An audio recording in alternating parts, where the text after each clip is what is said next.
बहुत लंबी यात्रा रही और इस पूरी यात्रा के दौरान एक व्यक्ति जिनको पुलिस महकमे में जिसने अपनी ज़िंदगी के 50 साल दे दिए, उससे ज़्यादा ही दिए, उनको भगत का जो है एक खिताब मिला पब्लिक के द्वारा, लोगों के द्वारा, जो आप जिनके लिए काम करते हैं। ये खिताब पाना, सबसे पहले तो हम इस खिताब के पीछे की कहानी जानना चाहेंगे। आपको भगत जी, डिप्टी एसपी से भगत जी कैसे जो है बने आप? बस भगत जी क्या बने, बस ये है कि मैंने तो किसी से कहा नहीं कि भाई मुझे भगत जी को, और कहने से कोई कहेगा भी नहीं। हाँ, ठीक बात है। लेकिन मैंने अपनी सर्विस में, पूरी सर्विस में 40 साल की में, मैंने किसी के यहाँ एक गिलास पानी नहीं पिया।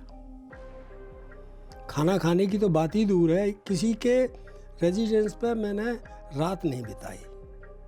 अगर रात भर गश्त भी किया तो गश्त किया, गश्त करने के बाद आया अपने थाने पे। तो जब लोगों ने, और जहाँ तक और रहने की बात है तो उसमें ये था कि मैंने कुछ नहीं रखा। मेरे पास कोई सामान नहीं था, कभी मैंने बिस्तर नहीं रखा। 40 साल की सर्विस में मैंने कभी रजाई नहीं ओढ़ी। 2 साल तक मैंने खाना नहीं खाया, अन्न और नमक त्याग दिया।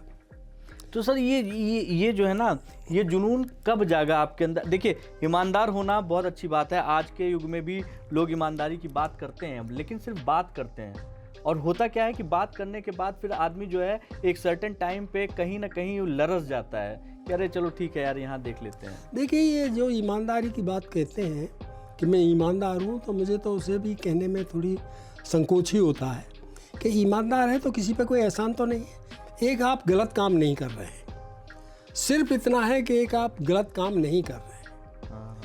अगर कोई भी सती स्वादी स्त्री ये कहे कि मैं वेश्यावृत्ति नहीं करती, तो आप हंसेंगे कि देखिए कैसी बात कर रही है, क्या ऐसे करना चाहिए? उसी तरीके से कोई यूँ कहे कि साहब मैं ईमानदार हूँ, तो क्या कोई एहसान है, कोई अच्छा काम? भाई ठीक है, आप में एक अवगुण नहीं है, सिर्फ इतना ही तो है। आपको तनख्वाह मिलती है, वेतन मिलता है, तो इसमें ये कहना कि ईमानदार ठीक है, आप में एक अवगुण नहीं है, अच्छी बात है। मैं आपके इस पूरे करियर में बड़ी सारी कहानियां हैं, और ऐसी दिलचस्प कहानियां हैं दोस्तों कि आप अगर सुनेंगे तो आपको हंसी भी आएगी और आपको लगेगा कि यार ये वाकई जो है ये किस्सा हमने पहले क्यों नहीं सुना था।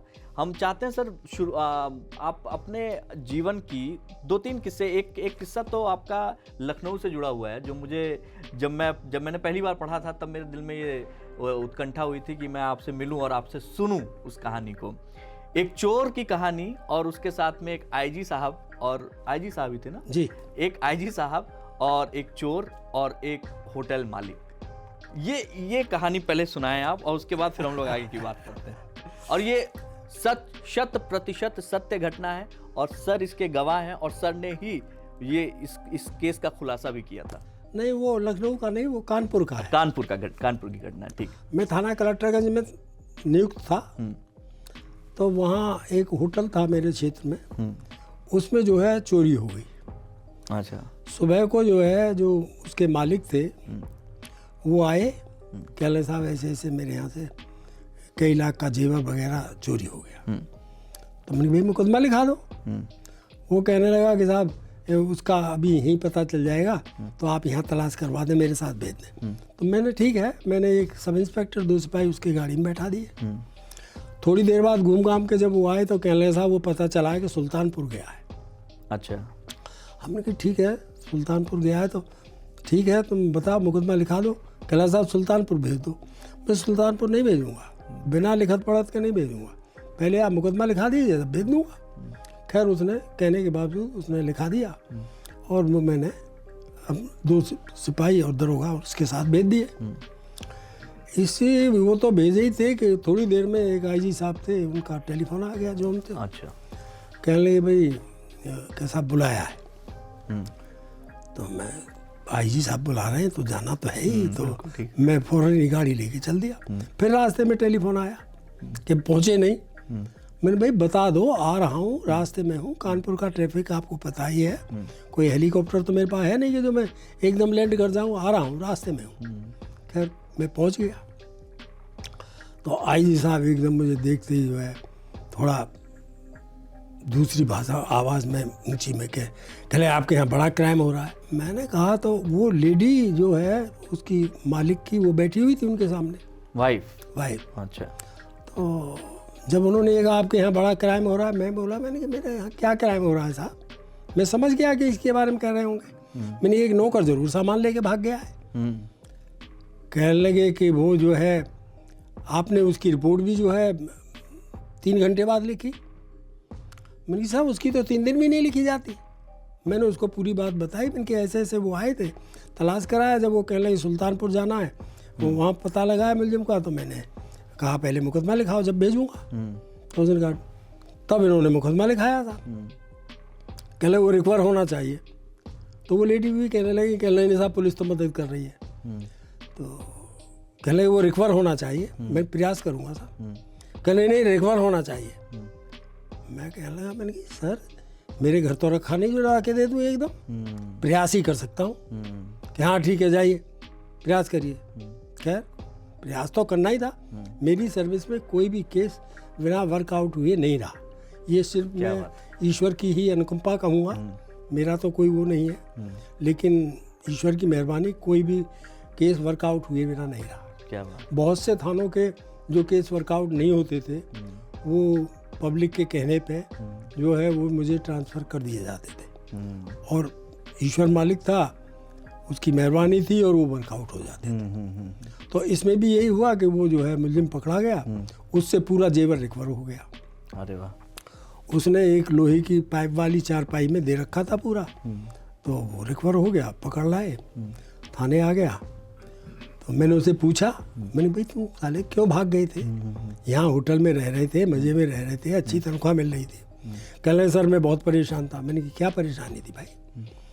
कह रहे साहब सेठ जी तो यहाँ रहते नहीं थे और मैम साहब रहती थी, तो जब मैं शाम को रात को दूध देने जाता था तब मुझे वहीं रोक लेती थी और मुझे रात भर परेशान करती थी।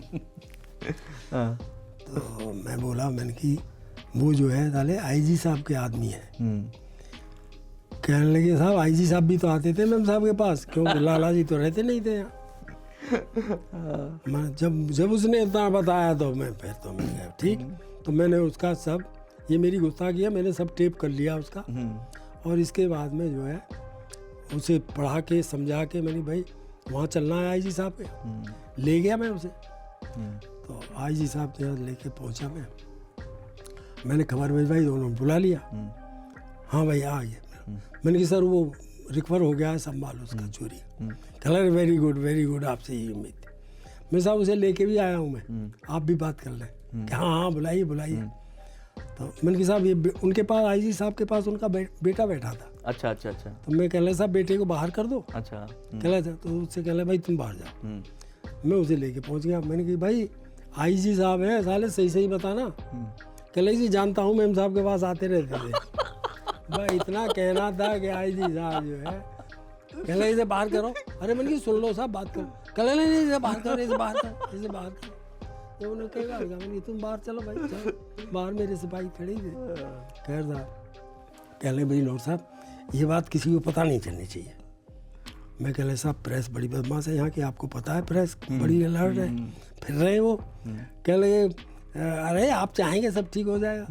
मेरे साहब देखता हूँ, अरे देखना का है, आप जैसे चाहे ठीक हो जाएगा। कह साहब वो कह के जब मैं चल दिया वहाँ से, तो कह रहे सुनो भाई नौर साहब। जी सर। कि देखो लाला जी को भी पता नहीं लगना चाहिए। मैं ठीक है सर। बस वहाँ से